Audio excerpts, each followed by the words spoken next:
guys, welcome back to my channel.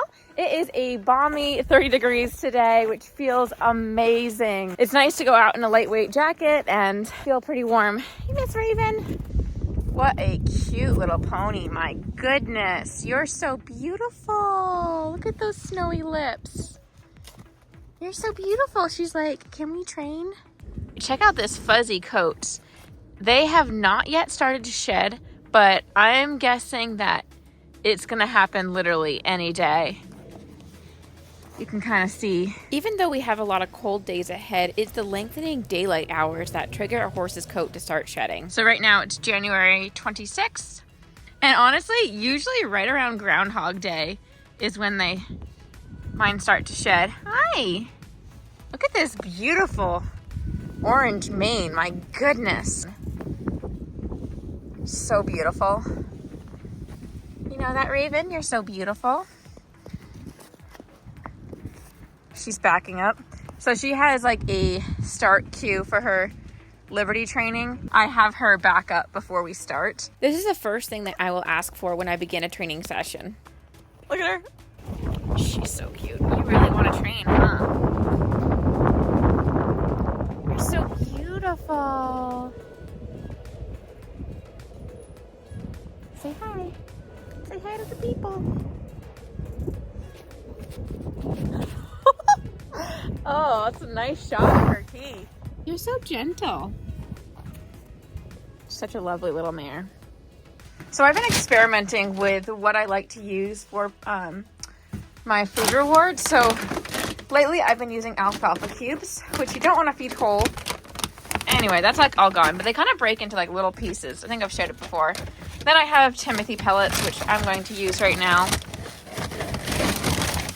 I don't have a fancy bag, so I just like pour them in this jacket here. There we go. What a cute little pony. She's so cute.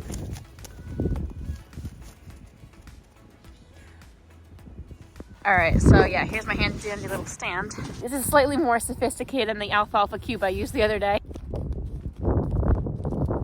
So we start our session with the backup that I was telling you guys about.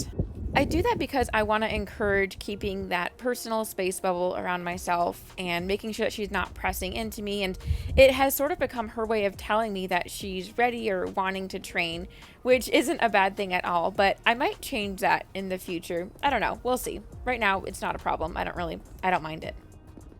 Here we were working on doing some figure eights and changing directions, and she's doing really well at that.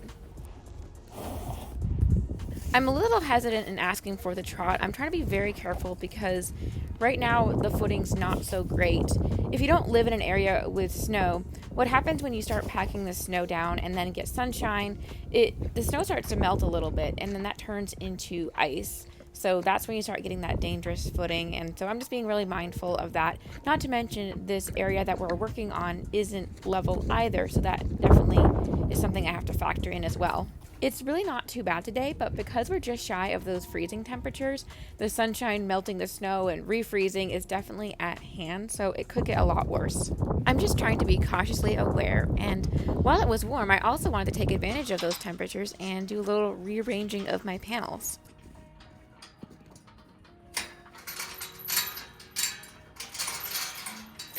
I recently picked up this gate from Tractor Supply.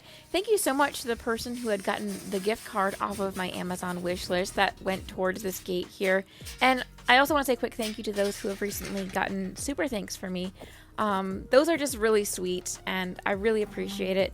While I am monetized here on YouTube, I certainly don't make very much, definitely not enough to compensate all the work that I do here. YouTube is definitely one of those things that's really hard to sustain unless you reach that point of profitability or you have a lot of passion, which at least I got that. So I'm currently trying to figure out where the best spot for this gate is. As you can see, I do have two different panel types here. I'm trying to divide these two sections of fencing. The gate wasn't working out where I was hoping, so I tried sliding it over closer to the shed. I have another regular panel that I'm also going to add to this gate here. And in case you're wondering, these 5-foot panels do not meet the requirements by the BLM to adopt a adult wild Mustang. They would for a yearling, but not an adult. You can see in the back, a couple panels have a board running across the top to meet that 6-foot requirement. At one time, I had been expanding my wild Mustang spaces, so I had done that as a way to add on panels. My main round pen is 6 foot, but it is pricey to bring in more panels. I have to do a big order, so haven't been able to afford that. In the meantime, I'm developing this space little by little, and the 5-foot panels work well for that.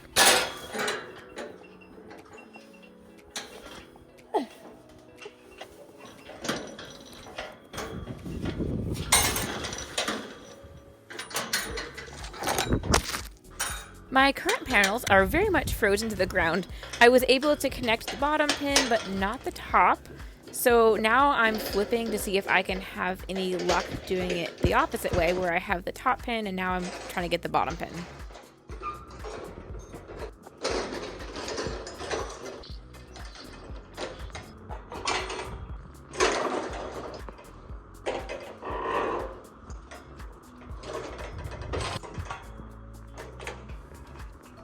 It's difficult because this area of the pen isn't level, and normally I would just shift around my panels just to make it work, but that's not happening with them frozen to the ground.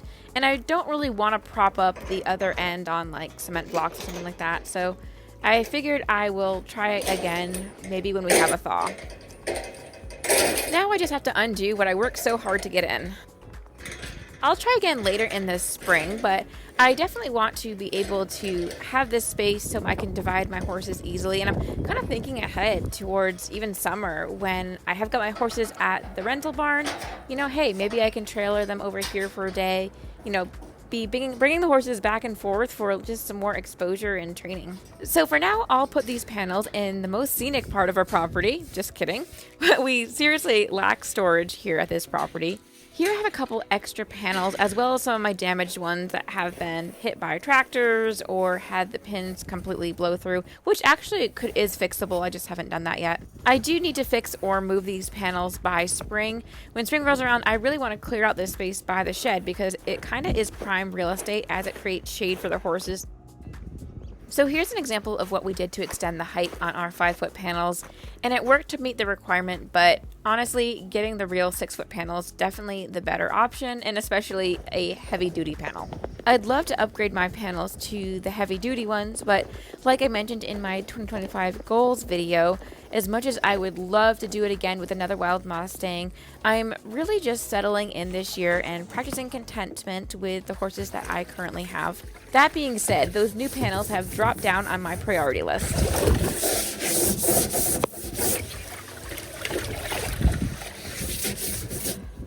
You know, today was supposed to be a relaxing Sunday afternoon, but one thing turns into another. I'm trying to take advantage of the warm temperatures and make sure I can dump and refill this water trough before it gets cold again.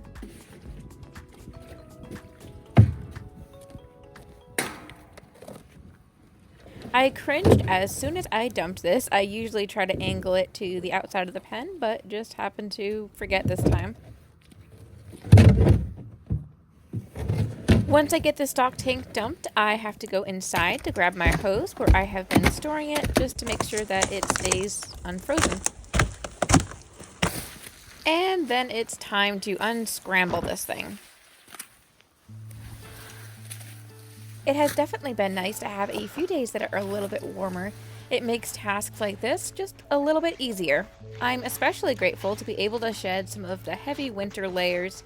I have some long-lasting neck issues, and every winter they flare up between the heavy winter clothes and then just with the cold, your body just does a lot of bracing, and yeah, it's always a rough time of year for me. I find that switching up what I'm wearing is really helpful just to distribute the weight differently across my shoulders. I went from wearing my Carhartts to wearing my long winter jacket, and now it's really refreshing to wear this lightweight thing. I'm definitely at the point in life where I value taking care of my body. I recently spent some Christmas money to get a massage, and that was really helpful. Between some of the abuse I've put my body through and then all the computer work I do with YouTube, I've got a few flare-ups this year. Thankfully, I have been learning how to better manage it this year, but yeah, winters can be rough.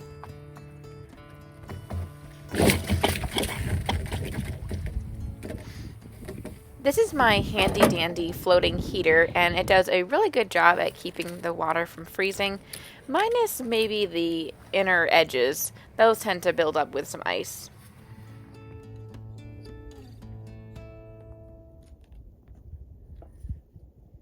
This tank can take quite a bit of time to fill up, so I try to stick around and do some other chores because having it overflow is just not good this time of year.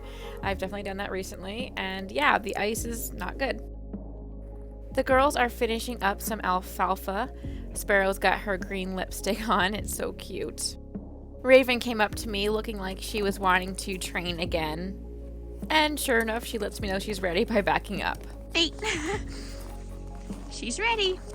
I was going to do another training session with her, but some things came up, so I wasn't able to. The next day was a work day, so after feeding the girls, I drove over to the barn to feed and turn out the boys. Morning, boys. Oh, look at you. My Theodore. What a cute little stud. After I turn them out, it's time to head to work. Some of you might remember I am a former Airbnb host, and about a year and a half ago, during the floods we were having here in Vermont, we were also having well issues, and because of that, long story short, I was penalized as a host and I lost my ability to host temporarily, but at that time I decided to do something different. For my own safety, I don't want to share too much here, but I am working at a feed store, which has been a really good fit for me. It definitely keeps me busy amidst the other things that I do, but I really appreciate the employee discounts that I get in the store and the small discounts that I get on feed as well. And today I'm going to grab a bag of alfalfa before heading home. In addition to some very practical employee discounts, I also really like working there just because it's a great opportunity to learn about various feeds and products and other things that I'm not so familiar with, like gardening. Yeah, I would love to maybe someday get into gardening and like the homesteady kind of life. I also just like it for the ability to like work with people because ironically, YouTube can be really isolating, and it's really just kind of been refreshing for me to like work with people. Here in Vermont, I feel like I am in a bubble because I am running my own place and not really interacting with other horse people. So that's kind of been a really nice part of it. I decided to swing by a thrift store on my way home. I'm a big thrift shopper. My whole wardrobe is thrifted, as well as pretty much everything in my home. I'm a pretty plain Jane when it comes to my wardrobe. I really don't feel comfortable dressing up. One thing I wear a lot is flannel. I love it because it's very practical, it's very easy to layer, all the things, but I am a little bit picky about my flannel because I don't like buttons, so I'm always on the lookout for flannels that have snaps. I don't know, I just feel like I don't have time for buttons, and the last button down one I had, I'm ruined. I forgot that it had buttons, I thought it was snaps, so I just popped the buttons off. Whoops. And bingo, here is a flannel with snaps. And it's a little pricier, but it's a more durable fabric. It's thicker and warmer, cozier. It seems to be very loose fitting. I don't know. I like it. I'm gonna take it. Here's a sweater for my Canadian viewers. I low-key really liked that one. In the winter section, I found this lightweight down jacket, and you know I'm all about the lightweight stuff right now, so I saw that it was only $5, so I grabbed it. Now I want to look for a long sleeve shirt to layer. I really like this earthy green. It's only $3, so I'll take it. Okay, look at the ice melting off of our roof. What a warm day will do. I absolutely love this shirt. It is so cozy. Perfect. I think I'm going to do some editing really quick and then go outside for a training session. I have a little cut on my finger from chopping vegetables. Of course, I don't have any Band-Aids around here. The next best thing is this vet wrap.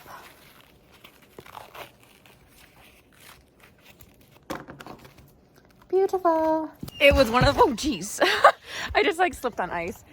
It's like one of those little cuts that keeps catching like on my hair, and the alfalfa dust is for sure gonna get into it. So I'm gonna be dramatic and wear that. One of the nice things about working at a feed store is I don't have to do any big trips to the feed store. I can just pick up things here and there as I need them. So that's really nice.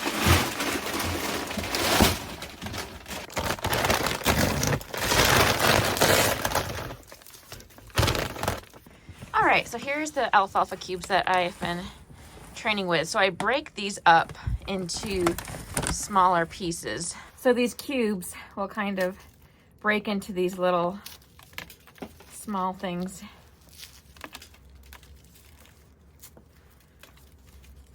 And that reduces like the hazard of like choking or something like that. You definitely do not ever want to feed these cubes to your horses whole. So make sure they are broken up really well. I just pulled my finger off, of course.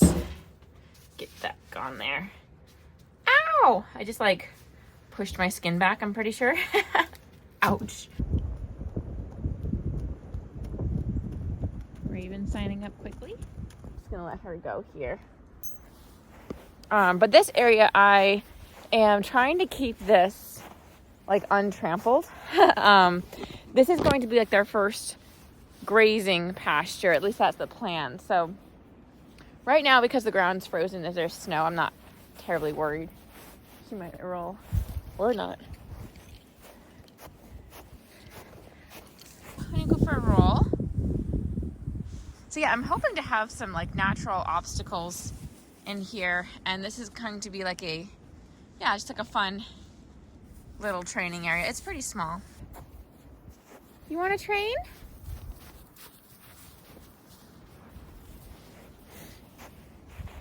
Let's see if I can, how I can get the best part or get the most of this field.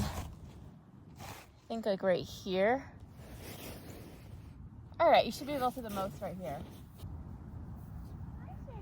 So she readily comes up to me and right there just joined me on the outer circle. Beautiful.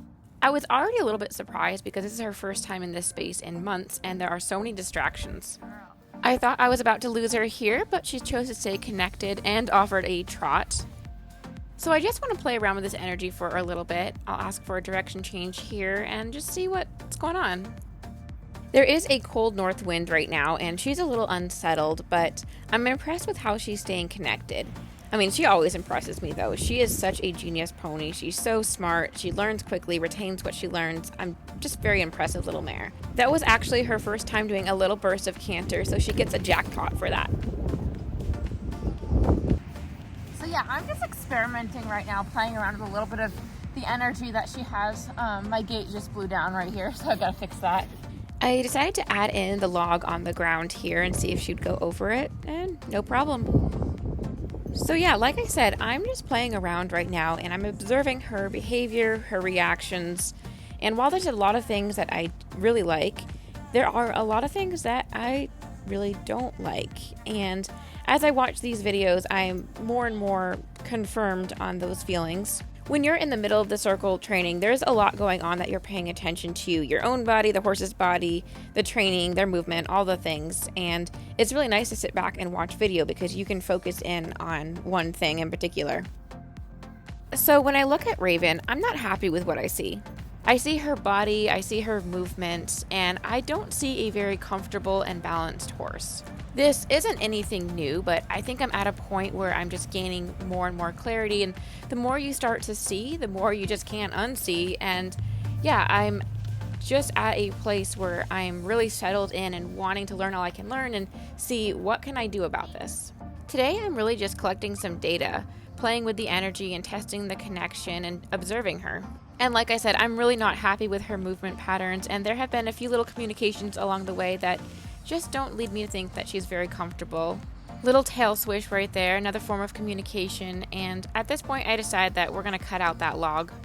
And now I'm going to try to encourage a lower energy and move to something a little bit less demanding. She really likes to do her leg lift, so we're going to end the session with that. And so the things I'm unhappy about are far bigger than just this training session right here, but they are going to change everything.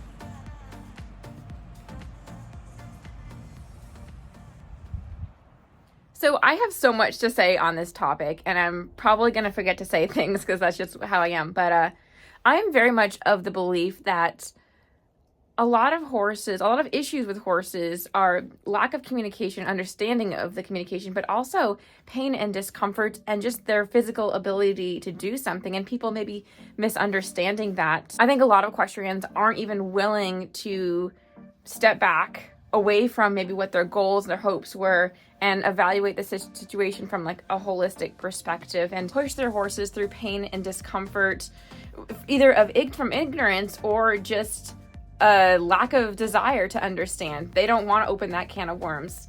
And I've been there, and there are things even in these past few years that I like seriously now regret, and I see things very differently. In my last video I shared about how do we make change in the horse world, and it does start with ourselves. And so I'm kind of opening up myself a little bit here. I know I probably will get some sort of criticism. So with Raven, I'm seeing that I think I need to take a step back with her, and I don't want to be building up her body, building up her muscle tone in inappropriate ways. I've seen things in her that I have not liked for a long time, but I had no confidence in myself that, yeah, you're right, Britta, check into it, dive deeper. And so now I want to really just, this year, my goal, I want to figure this out. So I want to take a step back with her and make sure that I'm building up her body in appropriate ways and that I'm listening, because although she is a very, very trainable horse, she's highly intelligent, I feel like I could do so much with her. I want to make sure that I am listening and I am doing things in a way that is good for her and focused on building her longevity. So I'm really trying to take a holistic look. And I'll be honest, when I got into Mustangs, I think I was very selfish. I think the training part was exciting, but the rest of it, not so much. So now it's like, it all affects, everything. It's so connected, from their feet, their diet, like all the things. It's like everything is connected, how they move. And I'm just really wanting to train my eye. I want to, like I said, I keep saying, I want to learn all I can learn because I want to be able to make a better difference. And I am sharing my story, which is a little bit scary because, yeah, again, people like to criticize and they like to pull out the negative things. And here I am, a very unpolished person. So, yeah, welcome for the ride. But I hope my goal in this is, through my own journey, my own story, that I can maybe help people start to ask questions of themselves and of their own horses and to start maybe seeing things from a different angle. That's my hope and my goal in this. Hi, sugar. So as far as moving forward goes, I am still going to be continuing to train with Raven, but I am consciously holding back, which is really hard. As I dive into more learning, I want to be careful that I'm not asking anything of her that could be potentially damaging of her body. And with January almost over, I can say I have used it well, spending hours focusing on my own learning. I just went to another free webinar, this one focusing on a horse's muscling and its relationship to soundness. Check the description box. I'll put a link to another one coming up in February on posture and its relationship to soundness. I had mentioned wanting to do the Masterson Method weekend seminar, and I still want to do, but that is just a little bit pricier. So instead, for now, I signed up for the Balance Through Movement Method Masterclass, and it's an online resource, but I'm really excited to pour myself into that next. I do want to say something here, though. Training is really fun. I love it, and it's really fun to go in. I feel really good about being able to get results, and you see results unfold before your eyes. So it's really exciting. And early on, that I wanted that to be my focus. But the more you start learning, the more you start knowing, the more you see everything's connected. I think right now I'm just seeing that I need to be really considering some other things before I'm asking my horses to do things that maybe their bodies aren't ready for, because I care about the longevity of their bodies and their health and their well-being and all those things. So that's hard to do because I love training. So selfishly, it's like I want to do the things that I love. The reality is they will do things for us with their bodies that aren't good for them. I just want to be really mindful of that. And it is a tug of war. Just last night, actually, I was out with Raven. And guys, it is going to be like a really special memory moment, similar to when Merlin did his first lay down. It was dark out, but because of the snow, there was a brightness to it. Raven had a lot of energy, so we were just doing all sorts of things, kind of playing off of energy. At one point, we had just turned, she had just like kind of had a little burst of energy, and we were turning and facing each other, and I'm like, this would be a great, like the perfect timing, perfect moment to maybe ask for a rear. I've never asked that before of her, but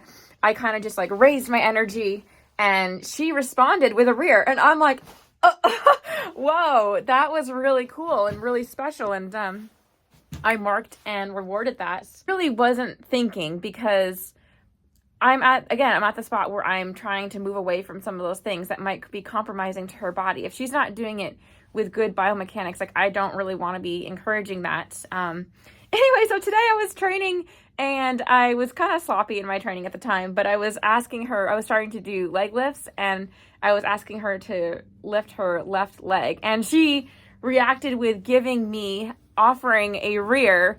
And so it's like, this would be so easy to build on. And it's one of those like cool, flashy things. It's like, oh, that'd be really fun. But I have to walk away from that. Like, no, let's extinguish that. We're not going to do that anymore. Now's not the time. But it's, you know, it's one of those things where you have to prioritize your horse and their health and their well-being above yourself and like the things that you find fun sometimes. And that can be really hard. And that's what basically means that my videos are going to be boring. They're going to be very boring, but I don't think you guys watch for flashy things anyway. So while I'm in the process of learning, I'm just going to be asking some small things of Raven. Eventually, I hope to be incorporating what I'm learning into what I'm doing, but right now, I just don't want to do any damage. And one last thought I just want to leave you guys with. I think it's really interesting how sometimes our own horses lead us down paths of gaining more information and understanding and really changing our lives in a lot of ways. Likewise, how many doctors do we know who became doctors because they had a sick family member or a personal experience and now want to find a cure or make a difference? I think the same goes for our horses. So we never know where the journey is leading us, and I'm curious to see how this plays out for me. But thank you guys so much for watching. I'll see you in my next video.